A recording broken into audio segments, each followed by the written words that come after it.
Oh, excuse me, I was just washing my hands. So, now we're going to make some refried beans. So, of course, refried beans are refried. So we need to turn on our skillet and warm up some oil.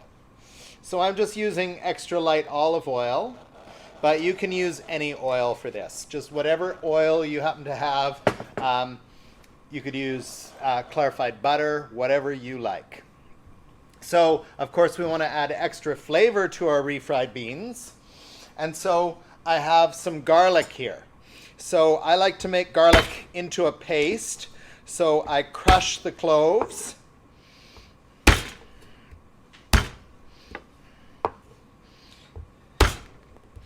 Oh, they fly away. There we go. I like to crush the cloves, sprinkle on a little bit of salt.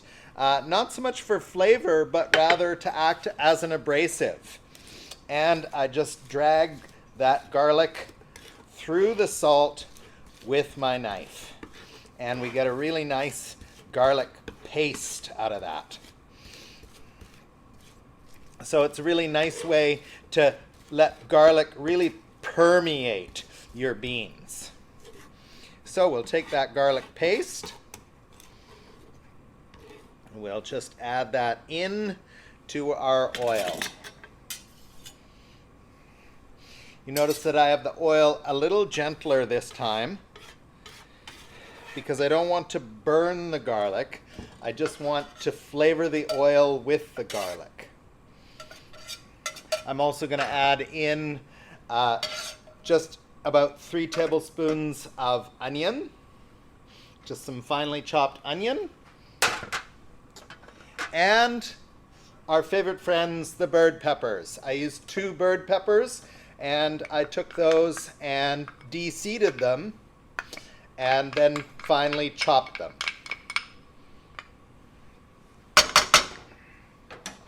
Okay. So we'll just add that, let it flavor the oil. It's already very fragrant. So now, as ever, I used canned pinto beans and rinsed them in a colander. So now I've dramatically decreased the sodium content of the beans. So my onion is almost clear. I'm just going to add those beans in and take our old friend, the potato masher. And I just mash those beans using a potato masher.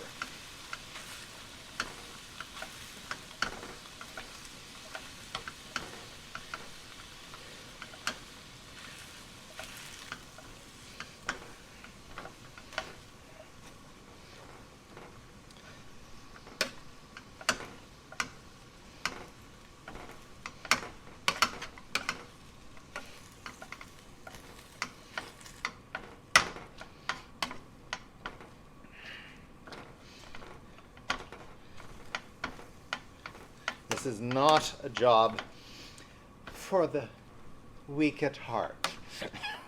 That's why you're doing it, Jerry. When I was in Mexico over the holiday season, I had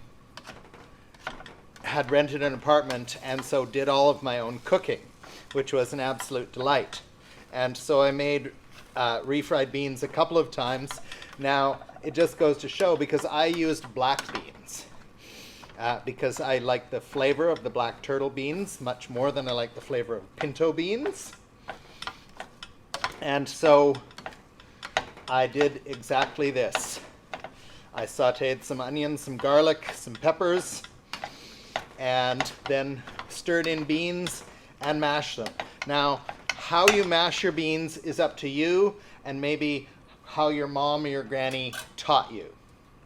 So I really like my beans to have a lot of texture. I like the beans to just be kind of lumpy. Other people will go so far as to puree the beans. Those look really nice. They look really, really creamy. Yeah, and I think that's the pinto beans. 'Cause Absolutely. my black beans, they looked really dark and foreboding. Although they tasted delicious, and it isn't just me saying that it's hard for me to make small quantities. And so Yeah. when I was making refried beans in Mexico, I ended up making quite a lot. And so gave some to my landlords and got the feedback that they were very tasty. So now, again, different people do their refried beans differently. I like to do just this. I like to kind of make them into a big pancake and let them cook. And then I'll take 2 egg flippers and flip them over. So I get a big, thick pancake with crusty beans on each side of the pancake. So that's how I like to do it. Different people like to do it different ways. So you can decide what way works best for you and make your beans your way. That's the great thing about refried beans. So we're just going to let that saute. We'll flip it, and you'll see it when we do all of our tasting.